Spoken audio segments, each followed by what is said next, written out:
Fala, minha gente querida, tudo bem? Bem-vindos a mais uma aula virtual de matemática. Eu sou o professor Juliano e na aula de hoje nós vamos estudar o raciocínio algébrico na resolução de problemas, exercício do material RAC 1 do cursinho extensivo do Sistema Anglo. Antes de conferir, não deixe de apertar o sininho, se inscrever no canal e dar aquela curtida. Bons estudos! Fala, minha gente querida, tudo bem? Bem-vindos a mais uma aula virtual de matemática. O tema da aula de hoje, o raciocínio algébrico na resolução de problemas. Essa aula, ela é do RAC 1, do cursinho extensivo do Anglo. E para resolver a RAC 1 do cursinho extensivo, essa aula, a gente vai fazer uso da aula anterior, do vídeo anterior, que foi o raciocínio matemático na resolução de problemas. Lá a gente viu toda a teoria da arte de resolver problemas de George Polya. E lá na arte de resolver problemas a gente viu que o primeiro passo para resolver um problema é entender o problema. O que seria esse entender o problema? É daquele textão que vem os problemas, a gente tirar as informações mais importantes e identificar a pergunta, aonde o exercício quer chegar. No segundo passo é construir uma estratégia de resolução. Se os dados do problema fossem um grande quebra-cabeça, onde a paisagem do quebra-cabeça seria a resposta da pergunta, então eu quero saber como que eu monto esse quebra-cabeça, eu relaciono esses dados para eu ter essa paisagem, eu ter essa pergunta. A partir daí, vai sair um modelo matemático, normalmente um modelo algébrico, tema da aula de hoje.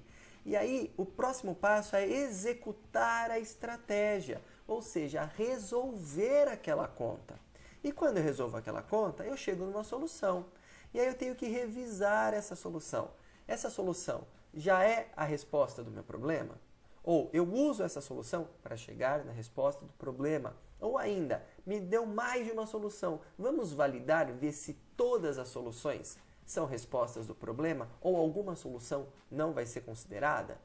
Enfim, é usando esses passos. Para isso, a gente vai fazer alguns exercícios.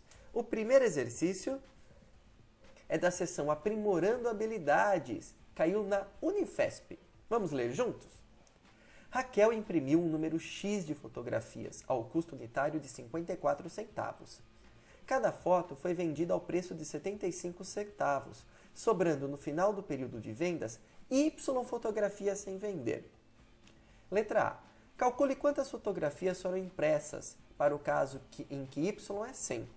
Então vejam, primeiro que Raquel imprimiu X fotografias a 54 centavos. E ela não vendeu todas as X, sobraram Y. Então das X fotografias que ela tinha, Y não vendeu. Então ela vendeu X menos Y fotografias a um preço de 75 centavos. Então ela produziu X e sobrou Y.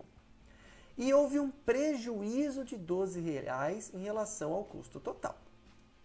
A partir daí, a gente sabe que existe uma relação entre a receita e o custo, onde receita é o preço de venda. Então olha só, ela vendeu X menos Y fotografias a 75 centavos.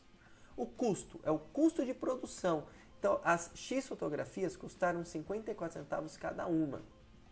E a relação entre receita e custo é assim. Se a receita for maior que o custo, a diferença entre receita e custo é chamado de lucro, que eu ganhei dinheiro.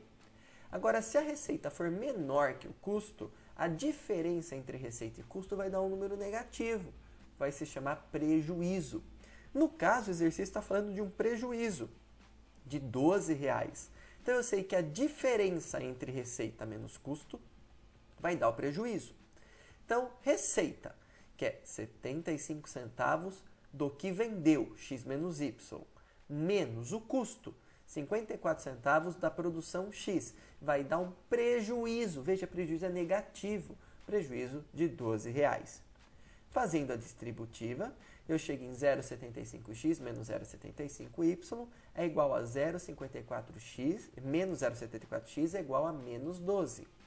Aí, ele está falando que ele quer o valor de x, o valor do quanto produziu, para y igual a 100. Então, trocando y por 100, eu chego em 0,75 menos 0,54, 0,21x. Menos 0,75y menos 0,75 vezes 100 é menos 12. 0,21x menos 75 é menos 12. O 75 positivo passa para o outro lado.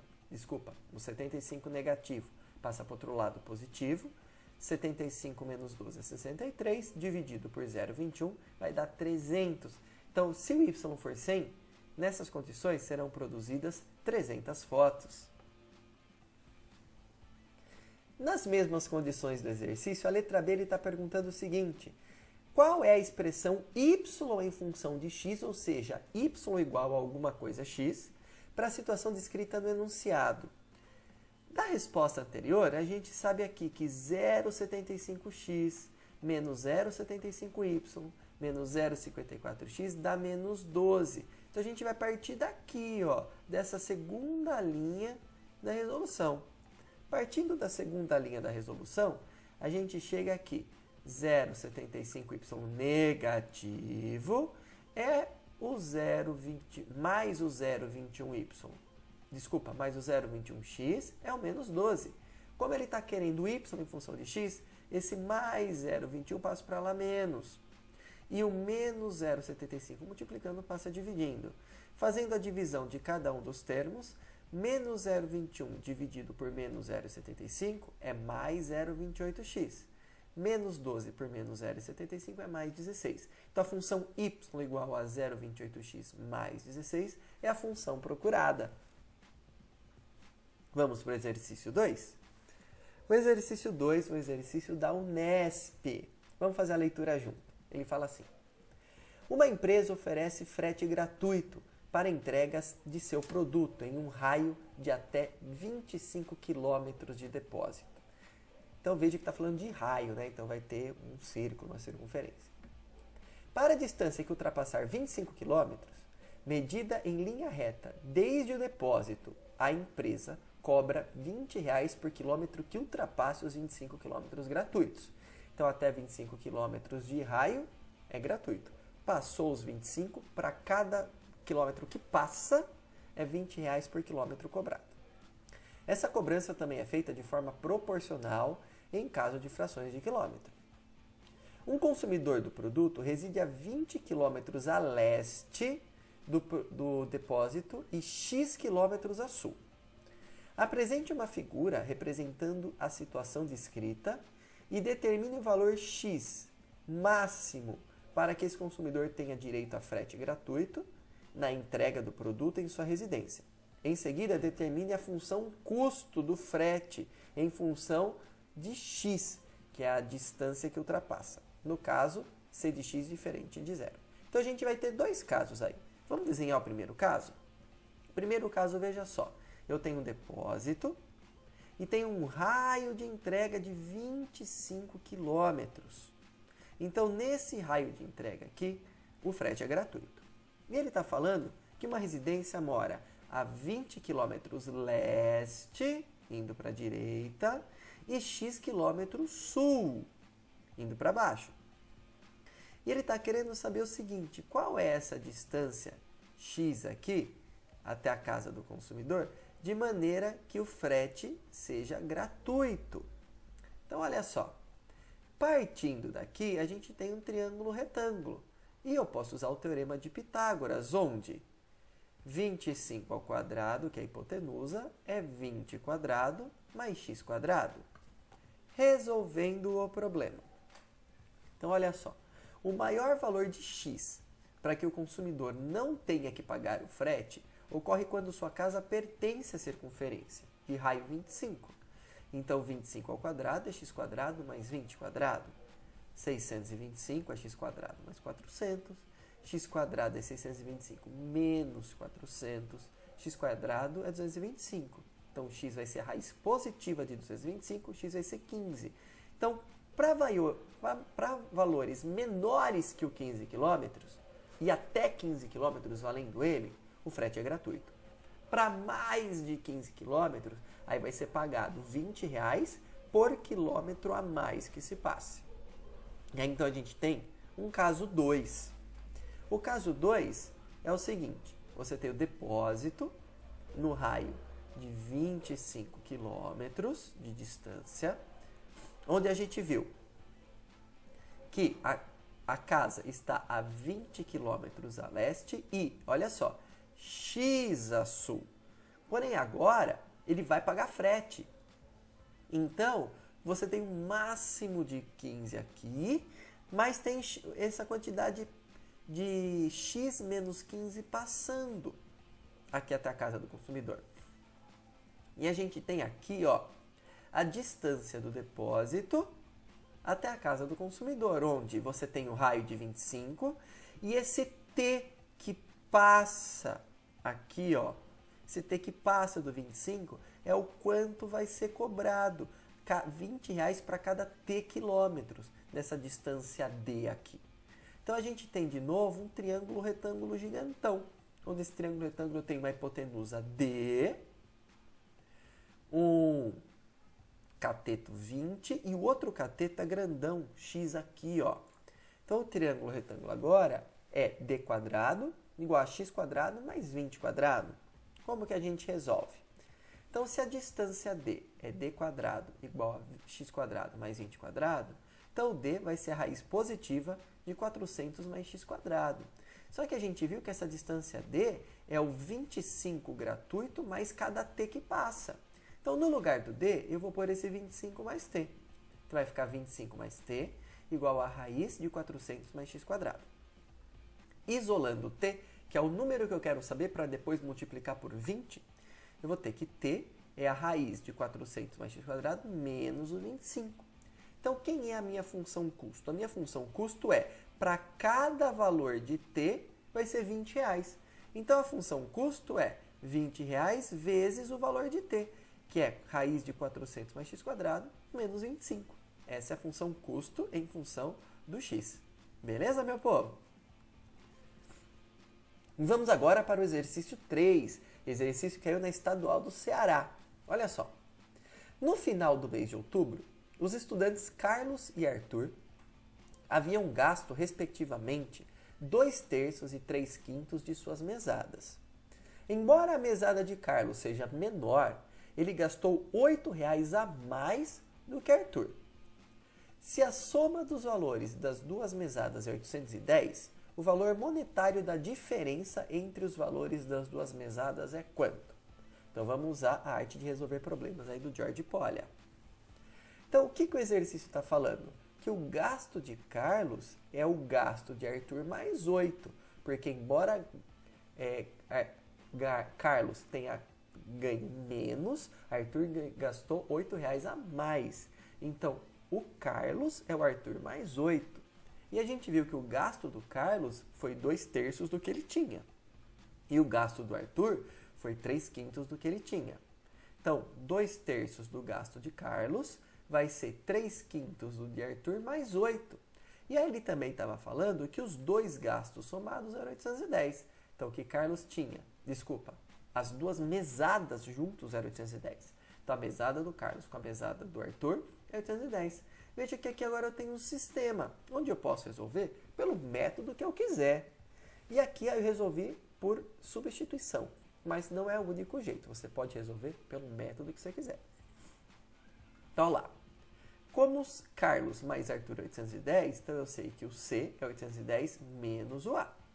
Substituindo lá em cima, vai ficar 2/3 de 810 menos A sobre 3, igual a 3A sobre 5 mais 8.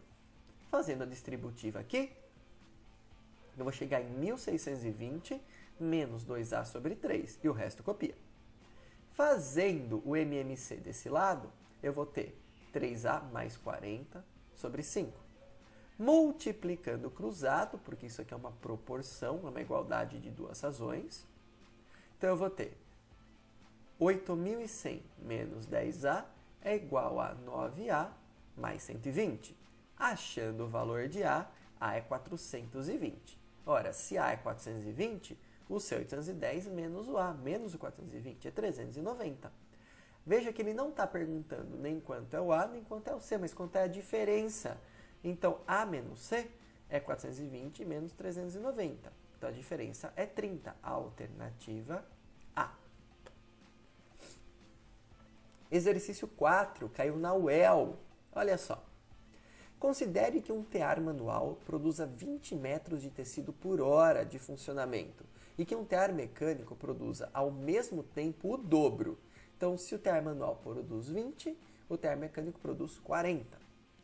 Uma tecelagem britânica substituirá todos os seus teares manuais por mecânicos, adotando a seguinte regra: a cada tear mecânico adquirido, um tear manual é imediatamente descartado, até que o processo de mecanização dessa tecelagem se complete. Com essa regra, o número total C de teares se mantém constante ao longo do processo. Então veja, vai ser o número total C de teares. Então, teares mecânicos mais manuais vai dar C. Assinale a alternativa que expressa corretamente a média de produção dos teares dessa tecelagem. Então, a média, veja que não é uma média aritmética simples, ela é ponderada, porque enquanto um faz 20 metros, o outro faz 40. Então, eu vou ter ponderadores aí. No instante em que o quociente do número de teares manuais pelo número de teares total é R. Então, se eu pegar o número de teares manuais e dividir pelo número total, que é C, a resposta é R. Aí depois tem as alternativas. Então, como que a gente resolve? Primeiro passo, pegar todas as coisas. Então, eu vou ter um número de teares manuais que eu chamei de X. E um número de teares mecânicos que eu chamei de Y. E o exercício está falando que o total de teares é C. E o exercício está falando também que, se eu dividir o número de teares manuais pelo número total, X dividido por C, a resposta vai dar R. Fazendo a prova real, se x dividido por c dá r, então se eu fizer r vezes c, eu chego no x. Então, r vezes c, eu chego no x. Mas, professor, por que essa relação? Ora, veja só. Se x mais y é c, então como eu acho o valor de y? O valor do número de teares mecânicos? Eu acho fazendo c menos o x. Ora, mas quem é x? X é c vezes r. Então, y é c menos x, c menos cr. Colocando c em evidência, o y é c que multiplica 1 menos r. Professor, para que isso? Para ficar tudo em função de uma letra só. Olha que interessante. Vamos fazer a média. A média é 20 metros de tecido por hora para cada tear manual, mais 40 metros por hora para cada tear mecânico, dividido pelos ponderadores, pelo número total de teares, x mais y. X mais y eu sei quanto é C. O y eu sei quanto é, C, 1 menos R. E o x eu sei quem é, CR. Então você faz aqui só substituição. Fazendo a distributiva, 40C menos 40CR. Depois, junto os termos semelhantes. Eu tenho 20CR e perco 40CR, vou ficar com menos 20CR, mais 40C sobre C. E eu boto C em evidência. C que multiplica menos 20R mais 40 sobre C. Como é uma multiplicação e eu tenho certeza que esse C não é zero, posso cortar. Então, a resposta vai ficar 40 menos 20R, ou menos 20R mais 40, que é exatamente a alternativa D. Perceberam, meu povo? Então, basta usar o método de Polya que a gente consegue fazer os exercícios aparentemente difíceis. E agora, a gente passa para uma nova sessão, a sessão de exercícios extras, começando do exercício 2, um exercício de calendário. Olha só, os dias x de março e 3x de agosto do mesmo ano caem no mesmo dia da semana. Qual é o valor do x? Um exercício que tem apenas uma frase de comando e depois uma frase de pergunta. É um exercício de 2 frases, mas tem muita informação. Vamos analisar com calma? Então, olha só. Primeira coisa, a gente sabe que uma semana tem 7 dias. E a gente sabe também por experiência que se o dia 1 de qualquer mês cair num domingo, por exemplo, o dia 8 desse mesmo mês também cai no domingo, porque vai passar uma semana, vai passar 7 dias. Então, 1 mais 7 é 8. A gente sabe também, porque ele está falando de março até agosto, né? Março tem 31 dias, abril tem 30, maio 31, junho 30, julho 31 e agosto tem 31 dias. Isso a gente já sabe também. A gente sabe que se eu sair de 1º de março e ir até 31 de agosto, vão se passar 184 dias. E 184 não vai dar um número de dias que totalize semanas inteiras. Porque se eu pegar o 184 e dividir por 7, vai dar exatamente 26 semanas e vão sobrar 2 dias. Continuando a nossa análise, o que a gente quer saber, sabendo de tudo isso? Ora, para cada dia X de março e 3x de agosto, para eles caírem no mesmo dia, o intervalo entre essas duas datas vai ter que ser um número divisível por 7 para dar semana cheia.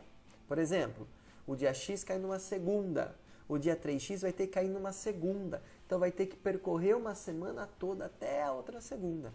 Então a diferença de dias vai ter que ser um múltiplo de 7. E a gente sabe também que de 1/4 a 31/7, ou seja, tirando março e tirando agosto, esse período entre abril e julho são 122 dias. Olha só, se eu pegar 30 dias em abril, com 31 em maio, com 30 dias em junho, com 31 dias em julho, nós vamos chegar em 122 dias. Agora, o que a gente vai fazer? Depois de analisar tudo isso, vamos analisar as alternativas para ver qual alternativa que seria a correta, que se enquadra em todo esse universo, nessas peças de quebra-cabeça. Então, olha só. Vamos analisar a alternativa A. A alternativa A é assim. Então, aqui eu tenho uma linha do tempo, que eu vou sair do dia X, vou caminhar até o dia 3x. E vou ver se essa diferença de dias vai dar um número múltiplo de 7, vai percorrer semanas cheias. Então, olha só. Eu sei que aqui, do dia 1/4 até o dia 31/7, já tenho 122 dias. Eu sei também que na letra A, para x valendo 8, então, por dia 8 de março, o dia 3x vai ser o dia 3 vezes 8, dia 24 de abril. Desculpa, 24 de agosto. Então, olha só. Vou começar no dia 8 de março e vou até o dia 24 de agosto. E eu preciso saber se a distância entre esses dias vai dar um múltiplo de 7. Então, olha só. De 8 de março a 31 de março, eu vou ter 31 menos 8 dias. Eu vou ter 23 dias aqui. E de 1/8 a 24/8, obviamente, eu vou ter 24 dias aqui. Então, eu tenho 23 dias em março, 24 dias em agosto e os 122 dias constantes entre começo de abril e final de julho. Então, aqui eu vou ter um total de 169 dias. E 169 não é um múltiplo de 7. Olha lá, sobra 1. Então, isso quer dizer que a letra A não pode ser. Vamos para a letra B? A letra B é o mesmo esquema. Então, eu tenho uma linha do tempo, onde essa parte verde eu já conheço, que ela é de 1/4 a 31/7, que vão dar os 122 dias. E a letra B está falando de x igual a 3. Se o x for 3, se aqui for dia 3 de março, o dia 3x vai ser o dia 9 de agosto. Então, olha lá, 3 de março, 9 de agosto. De 3 de março a 9 de agosto, quantos dias eu vou ter? E se esse dia vai ser o múltiplo de 7. Então, olha só. De 3 de março a 31 de março, vai dar 31 menos 3 dias, vai dar 28 dias aqui. E de 1 de 8 a 9 de 8, vão ser, obviamente, 9 dias.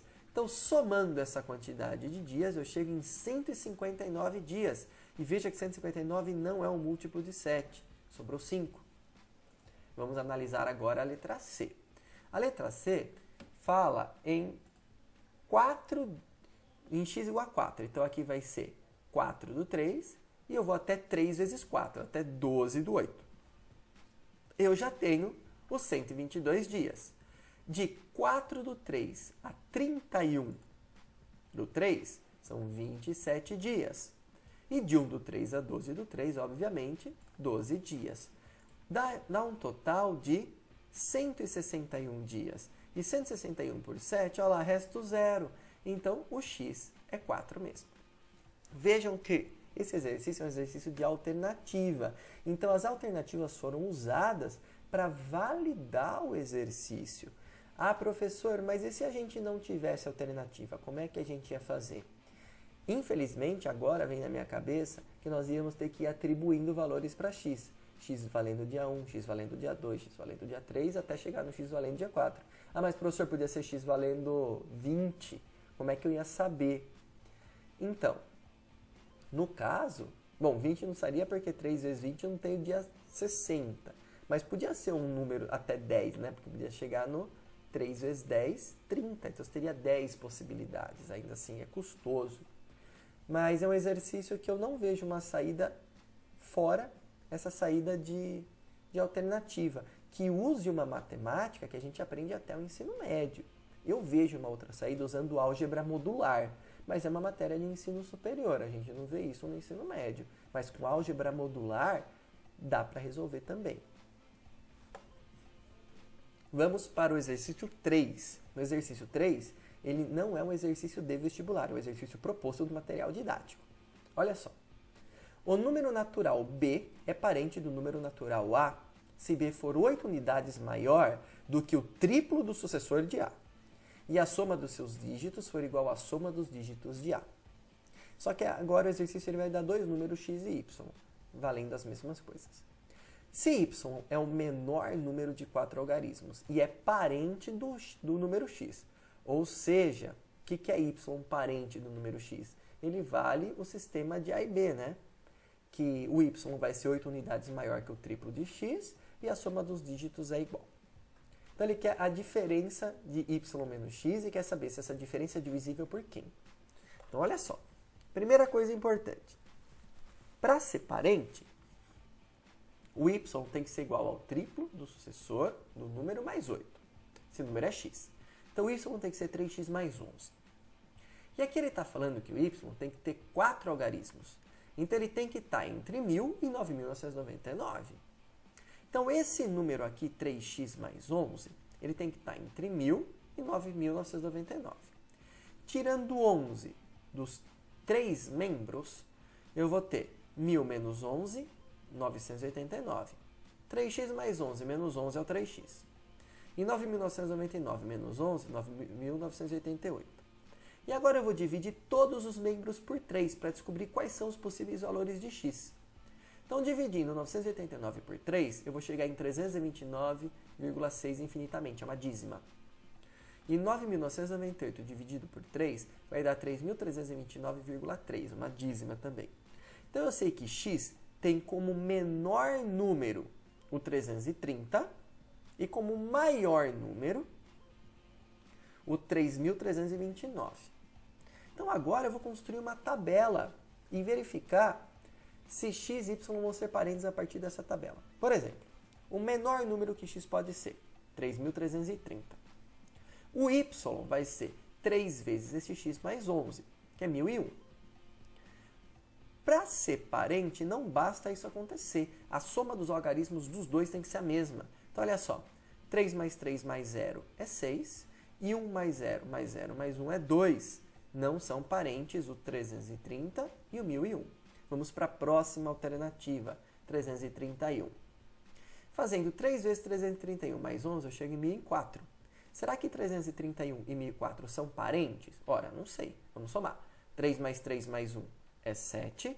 E 1 mais 0 mais 0 mais 4 é 5. Ainda não são. Próxima alternativa, 332.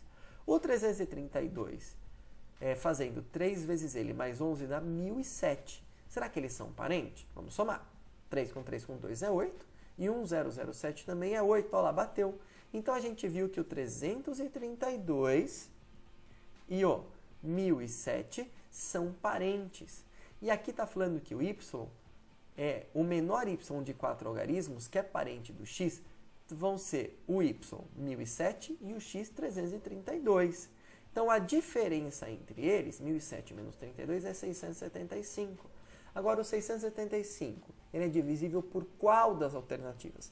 Aí não tem jeito, você vai ter que pegar o 675 e dividir por cada uma das alternativas. E fazendo dividido por 27 pela letra B, vai dar o 25. Então, é divisível por 25, alternativa B.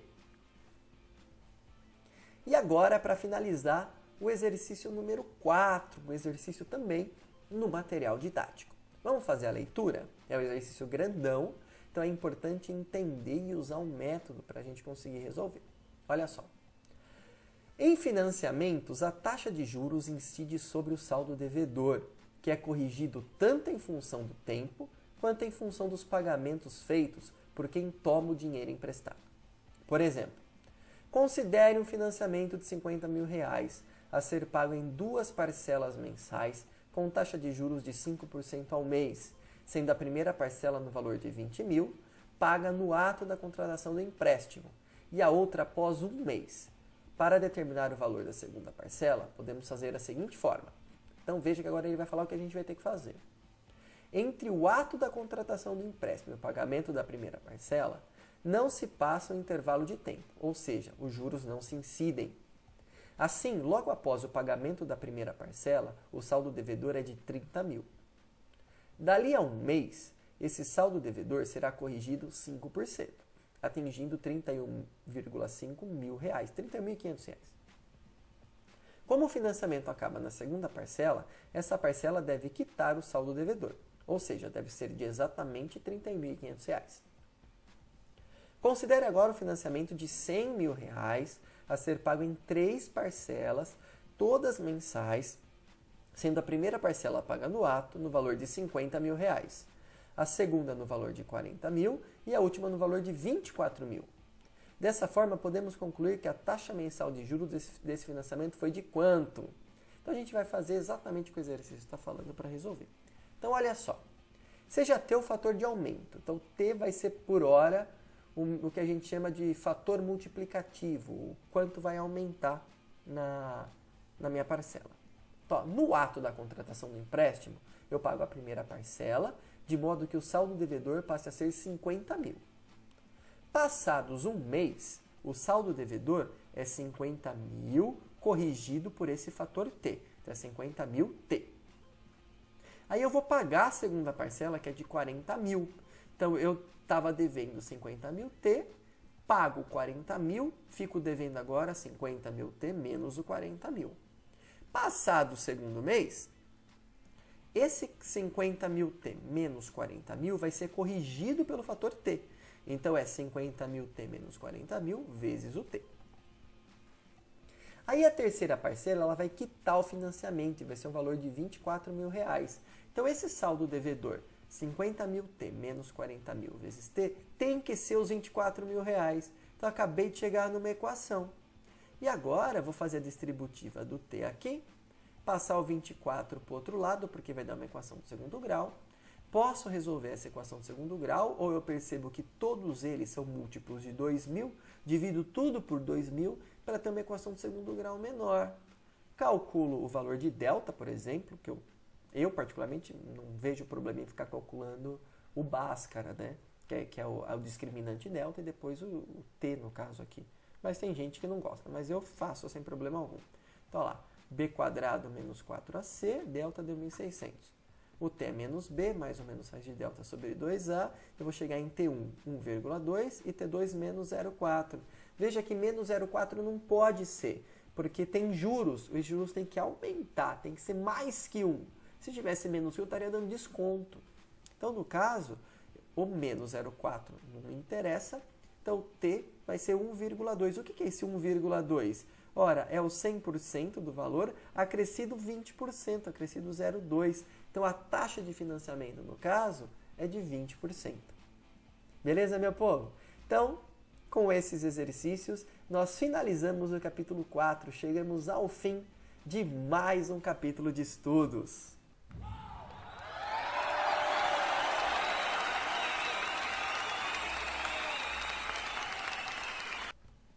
E tá aí, meu povo, essa foi mais uma aula virtual de matemática. Espero que eu tenha ajudado vocês. Não deixe de resolver os exercícios sozinhos. Estou à disposição para o que vocês precisarem, viu? Conta sempre comigo. Um grande abraço e até a próxima!